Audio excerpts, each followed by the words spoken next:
بسم اللہ الرحمن الرحیم۔ علامات الاسم، اسم کی پہچان، اسم کی علامت۔ محمد ابن مالک الفیہ میں فرماتے ہیں بالجر والتنوین والنداء وال ومسند للاسم تمییز حصل۔ یہ بیت کا معنی ہے حصل التمییز للاسم بخمس علامات بالجر والتنوین والنداء وال وبالاسناد الیہ۔ اسم کی پہچان 5 علامتوں سے حاصل ہوتی ہے: جر، تنوین، ندا، ال اور اسناد الیہ۔ جر، تنوین، ندا اور ال یہ سب لفظی علامتیں ہیں، جبکہ اسناد معنوی علامت ہے، اور اب میں انشاءاللہ ان سب کی تفصیل سے وضاحت کروں گا۔ تو سب سے پہلے ہم جر سے آغاز کرتے ہیں۔ ابن مالک رحمہ اللہ نے کہا بالجری، لیکن بے حروف الجری نہیں کہا، جیسا کہ بعض دوسرے علماء نے کہا ہے۔ اس کی وجہ یہ ہے بالجری کا لفظ بے حروف الجر سے زیادہ عام ہے، کیونکہ جر 3 طریقوں سے آتا ہے: الجر حرف جر کے ذریعے، بالحرفی بالاضافتی اضافت کے ذریعے، بالتبعیتی تبعیت کے ذریعے۔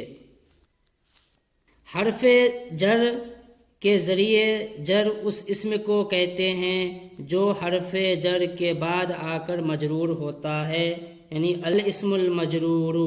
اضافت کے ذریعے جر اس اسم کو کہتے ہیں جو مضاف الیہ ہوتا ہے، المضاف الیہ۔ تبعیت کے ذریعے جر اس اسم کو کہتے ہیں جو کسی اور مجرور اسم کی تابع ہو، التابع المجرور، جیسے مجرور نعت، النعت المجرور، یا مجرور توکید، التوکید المجرور، یا مجرور معطوف، المعطوف المجرور، یا مجرور بدل، البدل المجرور۔ تو جر یا تو حرف کے ذریعے ہوتی ہے، یا اضافت کے ذریعے ہوتی ہے، یا تبعیت کے ذریعے ہوتی ہے۔ جر کی یہ تینوں قسمیں بسملہ میں موجود ہیں۔ بسملہ میں جمع ہے بسم اللہ الرحمن الرحیم۔ بسمی اس کا اصل ہے بی اسمی۔ ظاہر ہے کہ اس میں کلمہ کو حرف جر با نے مجرور کیا ہے، تو اسم کی اعرابی حیثیت اسم مجرور بحرف الجری ہے، تو یہاں جر بالحرفی ہے، اور لفظ الجلالہ یہاں مجرور ہے اضافت کی وجہ سے، یعنی وہ اسم کا مضاف الیہ ہے، یہاں جر بالاضافت ہے۔ الرحمن الرحیمی یہ دونوں تابع ہونے کی وجہ سے مجرور ہے، اور یہاں جر بالتبعیہ ہے۔ تو بسمی میں جو جر ملا ہے تو یہ جر حرف جر کی وجہ سے ہے بالحرفی، اور اللہ کو جو جر ملا ہے یہ اضافت کی وجہ سے ہے بالاضافتی۔ الرحمانی الرحیمی یہاں جر تابع ہونے کی وجہ سے ہے، یہ دونوں نعت اور مجرور بھی ہے، تو یہ بالتبعیتی تبعیت کی وجہ سے یہاں پہ کیا ملا ہے؟ جر ملا ہے۔ اور جب میں کہتا ہوں جیسے، اور یہ شارح ابن عقیل کی مثال ہے، مررت بغلام زید الفاضلی، تو غلام اسم ہے اور مجرور ہے حرف با کی وجہ سے، تو یہ حرف کے ذریعے مجرور ہے۔ زید مضاف الیہ ہے، اس لیے یہ اضافت کی وجہ سے مجرور ہے۔ الفاضلی نعت ہے، مجرور ہے، جو زید کی صفت ہے، یہ بھی تبعیت کی وجہ سے مجرور ہے۔ شارح یعنی ابن عقیل فرماتے ہیں مصنف یعنی ابن مالک نے اس بیت میں اسم کی علامات بیان کی ہے۔ ذکر المصنف رحمہ اللہ تعالی فی ھذا البیت علامات الاسم فمنها الجر، تو علامات الاسم میں سے ہے پہلا الجر، وهو يشمل الجر بالحرف والإضافة والتبعية نحو مررت بغلام زيد الفاضل، الغلام مجرور بالحرف وزيد مجرور بالإضافة والفاضل مجرور بالتبعية وأشمل من قول غيره بحروف الجر. یہ ٹھیک ہے، یعنی کیا بالجر بولنا، کیونکہ اس میں اضافت اور طبعیت بھی کیا ہو جاتا ہے، بالجر بولنے سے شامل ہو جاتا ہے، اور یہ زیادہ کیا ہے، عام بھی ہے. دوسرے لوگ جو کہتے ہیں بے حرف الجر، ان ھذا حرف الجر بولنا لا يتناول الجر بالاضافه ولا الجر بالتبعیه، تو بے حرف الجر بولے گا تو اس میں الجر بالاضافه الجر بالتبعیه اس میں شامل نہیں ہوگا. اس لیے مصنف نے صرف کیا کہا، فمنها الجر، مصنف نے کیا نہیں کہا، بحروف الجر. اب میں دوسری علامت کی طرف منتقل ہوتا ہوں. بالجر والتنوین والنداء وال، تنوین اسماء کے آخر میں آتی ہے، یا وہ علامت جو اسم کو اس کے دونوں قسموں یعنی فعل اور حرف سے الگ کرتی ہے، ممتاز کرتی ہے. تنوین جو اسماء کے ساتھ آتی ہے اس کی 4 قسم ہے: تنوین التمکین، تنوین التنکیر، تنوین العوض، تنوین المقابلہ. یہ 4 قسم ہے تنوین کے. یہ چاروں تنوین کی وہ اقسام ہے جو خاص اسموں کے ساتھ مخصوص ہے، اور تنوین کی 2 اور قسمیں بھی ہیں جو اسموں کے ساتھ خاص نہیں ہے. میں انہیں تھوڑی دیر میں وضاحت کے ساتھ بیان کروں گا. اس وقت ہمارے لیے اہم ہے وہ ہے تنوین جو اسموں کے ساتھ خاص طور پر آتی ہے، یعنی صرف اسماء کے ساتھ مخصوص تنوین. تنوین التمکین وہ تنوین ہے جو معرب اسموں کے آخر میں آتی ہے، یعنی وہ اسم جو اعراب قبول کرتے ہیں. اللائق للاسماء المعربۃ. لیکن ہم معرب اسموں میں سے جمع مؤنث سالم کو نکال دیں گے، کیونکہ اس میں آنے والی تنوین دراصل تنوین المقابلہ ہوتی ہے، نہ کہ تنوین تمکین. اور ہم جوارن اور غواشن جیسے الفاظ کو بھی نکال دیں گے، کیونکہ ان میں تنوین حرف یا کے بدلے آتی ہے، یعنی یہ تنوین العوض ہوتی ہے. تنوین التمکین وہ تنوین ہے جو اسم کے آخر میں آتی ہے اور اس بات پر دلالت کرتی ہے کہ یہ اسم پوری طرح سے اسمیت کے باب میں داخل ہے، یعنی یہ خالص اسم ہے. جیسے زید، عمرو، رجل، قلم. یہ خالص معرب اور اصل اسماء کی علامت ہے. تنوین التنکیر اللاحق لبعض الاسماء المبنیۃ وہ تنوین ہے جو اسماء یا بعض اسماء مبنیہ کے آخر میں آتی ہے. یہ بعض مبنی اسماء کے ساتھ اس لیے آتی ہے تاکہ معرفہ اور نکرہ میں فرق کیا جا سکے، یعنی یہ تنوین اسم کے نکرہ ہونے پر دلالت کرتی ہے. للتفریق بین معرفتها و نکراتها. جب میں کہوں سیبویہ بغیر تنوین کے تو اس سے مراد وہ مشہور نحو کا عالم ہے اور یہ معرفہ ہے. لیکن اگر میں کہوں سیبویہن تنوین کے ساتھ تو اس کا مطلب ہوتا ہے کوئی دوسرا آدمی جو سیبویہ جیسا ہو. یوں کہا جاتا ہے مررت بسیبویہ و سیبویہن آخر. بغیر تنوین سیبویہ سے مراد وہ معروف نحو کا عالم ہے، جبکہ تنوین کے ساتھ سیبویہن یہ نکرہ ہے، ایک ایسا شخص جو سیبویہ کے مشابہ ہو. اور ایسے ہی اگر جب میں کسی شخص سے کہتا ہوں صح یا فلان تو صح اسم فعل ہے جو سکون پر مبنی ہے. جب میں کہتا ہوں صح تو اس کا مطلب ہے اسکت عن ھذا الکلام الذی تتکلمہ الآن، اس بات پر خاموش ہو جاؤ جسے تم ابھی بول رہے ہو.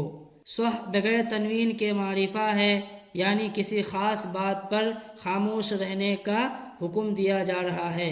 یہ مخصوص بات مت بولو۔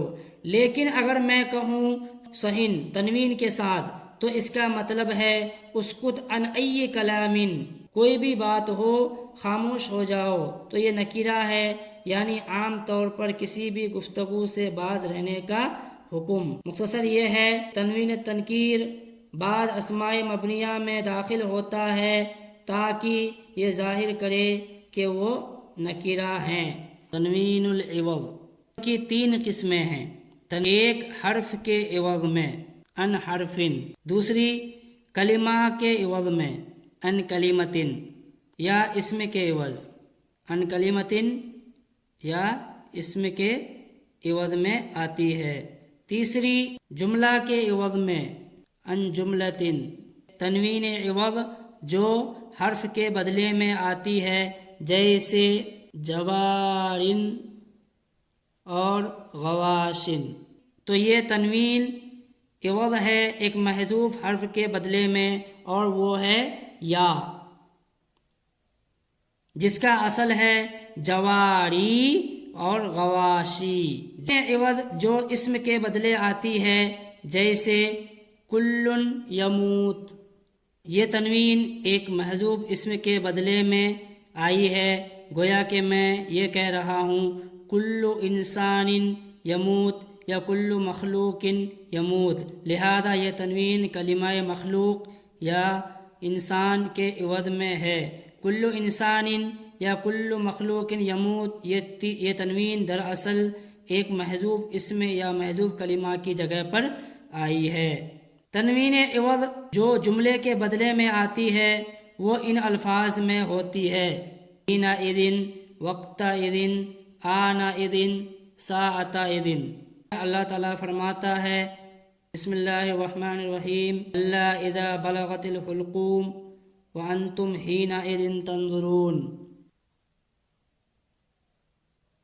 یہاں وانتم حین اذن تنظرون میں تنوین اس جملے کے بدلے میں آئی ہے، وانتم حین اذن بلغت الروح الحلقوم تنظرون، لہذا یہ تنوین ایک مکمل جملے کے محذوف ہونے کے عوض میں ہے۔ تنوین المقابلہ وہ ہے جو جمع مؤنث سالم کے آخر میں آتی ہے، جیسے مسلماتن حالت رفع میں یا مسلماتن حالت نصب اور حالت جر میں۔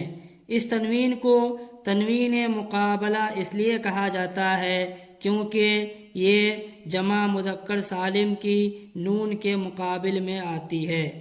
مثال کے طور پر مسلمین کا کلمہ کے آخر میں جو نون ساکنہ ہے وہ مسلماتن میں جو تنوین ہے وہ اسی نون کے مقابل میں ہے، یعنی جمع مؤنث سالم میں تنوین اور جمع مذکر سالم میں نون۔ یہ ہیں وہ اقسام تنوین جو اسماء کے ساتھ خاص ہیں، یعنی وہ تنوین جو صرف اسماء کے آخر میں آتی ہے۔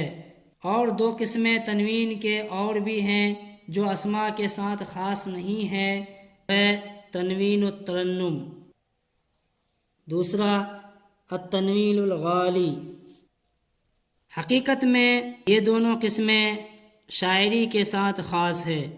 تنوین ترنم ان اشعار کے آخری الفاظ میں آتی ہے جو قافیہ مطلق ہوتے ہیں، اور تنوین غالی ان قوافی میں آتی ہے جو قافیہ مقید ہوتے ہیں۔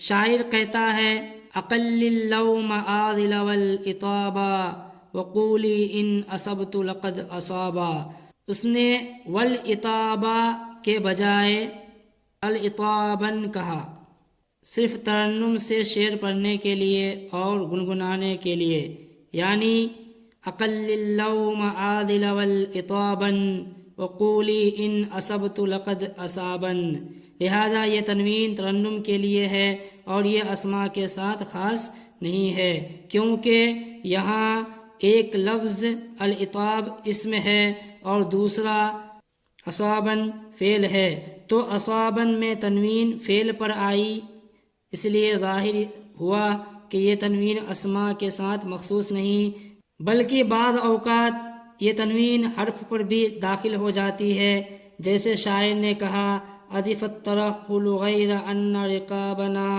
لما تزل برحالنا وكأن قدن، یہاں قدن اصل میں قدی ہے، اور کأن قدن یعنی تنوین قد پر آئی ہے جو کہ حرف ہے۔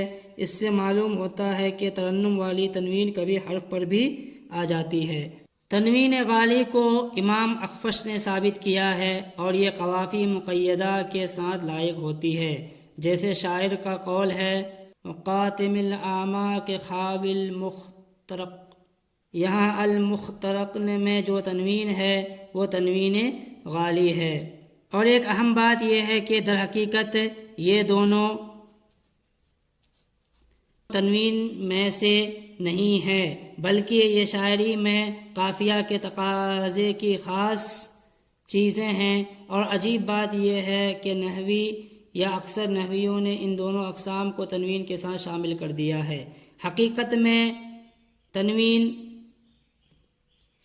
اصل تنوین یہی 4 اقسام ہیں: تنوین التمکین، تنوین التنکیر، تنوین العوض، تنوین المقابلہ۔ منہا التنوین، ابن عقیل کہتے ہیں، اور ان میں سے یعنی اسم کی علامات میں سے تنوین ہے، اور وہ 4 اقسام پر مشتمل ہے۔ تنوین التمکین واللائق للاسماء المعربۃ کزید رجل الا جمع المؤنث السالم مسلمات والا نحو جوار وغواش وسيأتي حكمها۔ وتنوین التنکیر وهو اللائق للاسماء المبنیة فرقا بین معرفتها ونکرتها، یہ فرق کرنے کے لیے کہ اس میں کون سا معرفہ ہے اور کون سا نکرہ، نحو مررت بسیبویہ و بسیبویہ آخر۔ تنوین المقابلہ وهو اللاحق لجمع المؤنث السالم، جیسے مسلمات نصب اور جر کی حالت میں، مسلمات رفع کی حالت میں۔ فإنه في مقابلة التنوین في جمع المذکر السالم كمسلمین، مسلمین میں جو لاسٹ میں تنوین ہے اس کے مقابلے میں آیا ہے جمع مؤنث سالم کا یہ تنوین۔ وتنوین العوض وهو على 3 اقسام: عوض عن جملہ وهو الذي يلحق اذ عوضا عن جملة تكون بعدها كقوله وأنتم حينئذ تنظرون، أي حينئذ بلغت الروح الحلقوم فحذف بلغت الروح الحلقوم وأتى بالتنوين عوضا۔ وقسم يكون عوضا عن اسم وهو اللاحق لكل عوضا عما تضاف إليه، نحو كل قائم أي كل إنسان قائم، حذف انسان وأتى بالتنوین عوضا عنها، تو یہاں پہ انسان کو حذف کر کے کل میں کیا لے کے آیا؟ تنوین لایا گیا۔ وقسم يكون عوضا عن حرف، وہ کیا ہے؟ وهو اللاحق لجوار وغواش ونحوهما رفعا وجرا، نحو هؤلاء جوار ومررت بجوار فحذفت الياء، تو اس میں جوار میں یا کو حذف کر دیا گیا، تو اس کا اصلی کیسا ہے؟ هؤلاء جواری ومررت بجواری، تو یہ یا کو حذف کر دیا گیا۔ وَأَتَى بِالتَّنْوِينِ عِوَضًا عَنْهَا، اور جیسے کہ پہلے بیان کر دیا گیا تنوین اصل میں 4 قسم کا آتا ہے، لیکن اور 2 قسم بھی کچھ لوگ شامل کیے ہیں، اس میں سے ایک ہے تنوین الترنم، وهو الذي يلحق القوافي المطلقة بحرف علة، کہ تنوین ترنم کیا ہے؟ جو قوافی مطلقہ کے آخر میں جو تنوین آتا ہے کوئی حرف علت کی وجہ سے، جیسے کہ ایک شاعر کا قول ہے اقل اللوم عادل والعطابا وقولی ان اصبت لقد اصابا، تو یہاں پہ والعطابا میں تنوین لایا، حالانکہ اس کا اصلی ہے والعطابا۔ والعطابا یہ کیا ہے؟ اسم ہے، اصابہ فعل ہے، تو اس میں بھی تنوین لایا گیا۔ تو تنوین ترنم صرف اسم کے لیے خاص نہیں ہے بلکہ فعل میں بھی آتا ہے۔ فجیع بالتنوین بدلا من الالف لاجل الترنم، اور ایک مثال اضف الترحل غیر ان رکابنا لما تزل برحالنا وکأن قدی، تو یہاں پہ وکأن قدی، اس کا اصل کیسا ہے؟ وکأن قدی، اور کأن قدن یعنی تنوین قد پر آئی ہے جو کہ حرف ہے، اس سے پتہ یہ چلتا ہے کہ ترنم والی تنوین کبھی کبھی حرف پر بھی آ جاتی ہے۔ والتنوین الغالی وأثبته الأخفش وهو الذي يلحق القوافي المقيدة كقوله وقاتم الآماك خا المخترق جو تنوین ہے یہ تنوین الغالی ہے۔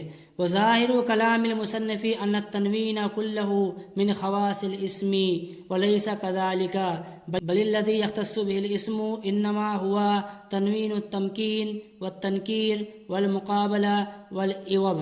تو مصنف کے کلام سے یہ ظاہر ہوتا ہے کہ تنوین صرف کیا ہے، اسم سے خاص ہے، لیکن بات ایسی نہیں ہے، بلکہ اسم سے خاص ہونے والی تنوین وہ صرف کیا ہے، تنوین التمکین ہے، تنوین التنکیر ہے، تنوین المقابلہ ہے اور تنوین العوض ہے۔ وَأَمَّا تنوین ترنمی والتنوین الغالی فیکونان فی الاسم والفعل والحرف۔ تو تنوین ترنم اور تنوین الغالی یہ اسم میں بھی ہوتا ہے، فعل میں بھی ہوتا ہے اور حرف میں بھی ہوتا ہے۔ خواص الاسم اور اسم کے خواص میں سے ہے، یعنی ابھی کیا ہو گیا، جر اور تنوین، اس کے بعد اب اسم کے خواص میں سے آتا ہے النداء بالجر والتنوین والنداء وال۔ تو النداء بھی کیا ہے، اسم کے خواص میں سے آتا ہے۔ یا زیدو یہ بھی کیا ہے، اسم ہے، اس سے پہلے کیا آیا، ندا، تو یہ ثابت کرتی ہے کہ زید کیا ہے، اسم ہے۔ اور خواص الاسم سے ہے والالف واللام، یعنی اسم کو خاص کرتا ہے، اسم کی پہچان دلاتا ہے، جس طرح ندا اسم کی پہچان دلاتا ہے ویسے ہی الف لام بھی اسم کی پہچان دلاتا ہے۔ جیسے کہ الرجل میں جو الف لام ہے یہ الف لام سے ثابت ہوتا ہے کہ رجل بھی کیا ہے، اسم ہے۔ والاسناد الیہ، مثال کے طور پر زید قائم میں زید کی طرف اسناد کیا گیا ہے قائم کو، تو یہ کیا ہو گیا، مسند الیہ، الاسناد الیہ زید ہو گیا، تو یہ زید بھی کیا ہے، اسم ہے، تو یہ بھی اسم کی کیا ہے کہ پہچان ہے۔ تو ندا والالف لام اور اسناد الیہ یہ بھی کیا ہے، اسم کی پہچان ہے۔ انشاءاللہ اسناد کے بارے میں ڈیٹیل سے بعد میں بیان کریں گے۔ فمعنی البیتی، اسم کو اس کے دونوں قسموں یعنی فعل اور حرف سے الگ کرتی ہے، ممتاز کرتی ہے، وہ ہے جر، تنوین، ندا، الف لام اور اسناد الیہ۔ حصل للاسم تمییز عن الفعل والحرف بالجر والتنوین والنداء والالف واللام والاسناد الیہ ای الاخبار عنہ۔ واستعمل المصنف مكان الالف واللام وقد وقع ذلك في عبارة بعض المتقدمين وهو الخليل، واستعمل المصنف مسند مكان الاسناد له۔ اب میں انشاءاللہ اسناد کی وضاحت کروں گا۔ عربی زبان میں جملہ یا تو اسمیہ ہوتا ہے یا فعلیہ۔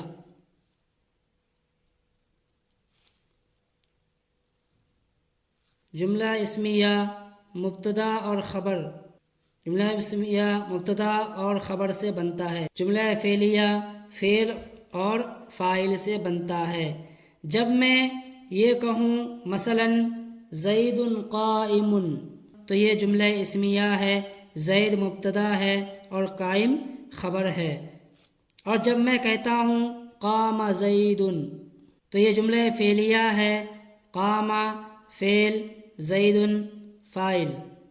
تو اسناد کا مطلب یہ ہے کہ میں نے ان دونوں جملوں میں قیام کو زید کی طرف منسوب کیا ہے، یعنی میں نے قیام کو زید کی طرف نسبت دی ہے۔ تو آپ دیکھ رہے ہوں گے زید دونوں جملوں میں وہ ہے جس کی طرف قیام کی نسبت کی گئی ہے، کیونکہ قیام کو زید کی طرف منسوب کیا گیا ہے۔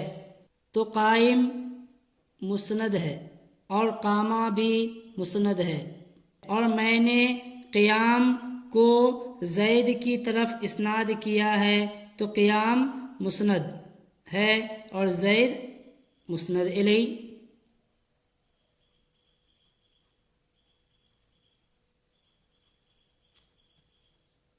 زید مسند الیہ،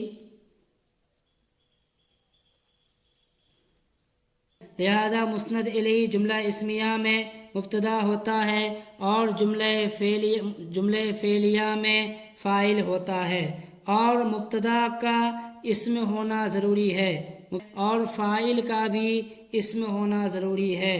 تو جب کسی کلمہ کی طرف اسناد نسبت کی جاتی ہے تو یہ اس بات کی دلیل ہے کہ وہ کلمہ اسم ہے اور یہ ایک معنوی علامت ہے۔ باقی تمام علامات اسم کی پہچان کی لفظی علامات ہے، مگر اسناد ایک معنوی علامت ہے اور یہی اسم کی سب سے مفید علامت ہے۔ آپ مشاہدہ کریں گے کہ مسند جملہ اسمیہ میں خبر ہے، خبر کے طور پر آتا ہے، اور جملہ فعلیہ میں فعل کے طور پر آتا ہے، پس وہ کبھی اسم ہوتا ہے اور کبھی فعل، لیکن مسند الیہ کا اسم ہونا ضروری ہے کیونکہ وہ یا تو جملہ اسمیہ میں مبتدا ہوتا ہے یا جملہ فعلیہ میں فاعل، اور دونوں صورتوں میں اس کا اسم ہونا لازمی ہے۔ والاسناد علامۃ معنویۃ للاسم، اسناد اسم کی ایک معنوی علامت ہے۔ والاسناد انفع علامات الاسم، اور اسناد اسم کی سب سے فائدہ مند اہم علامت ہے۔ مثال کے طور پر بہت سے ضمائر ایسے ہوتے ہیں جن کی اسمیت یعنی اسم ہونا تو صرف اسناد کے ذریعے ہی ثابت کر سکتے ہیں۔ مثلا تو میں، تائے فاعل اسناد کے علاوہ جو دوسری لفظی علامات ہے اس سے ثابت نہیں کر سکتے، جیسے جر، تنوین، ندا یا ال، اس سے اس کی اسمیت کو ثابت نہیں کر سکتے، لیکن اس کی اسمیت کو اسناد کے ذریعے ثابت کر سکتے ہو، کیونکہ قیام کو تائے فاعل کی طرف منسوب کیا گیا ہے، لہذا اسناد کے ذریعے ضمائر کی اسمیت ثابت کی جا سکتی ہے۔ بالجر والتنوین والنداء وال ومسند للاسم تمییز حصل۔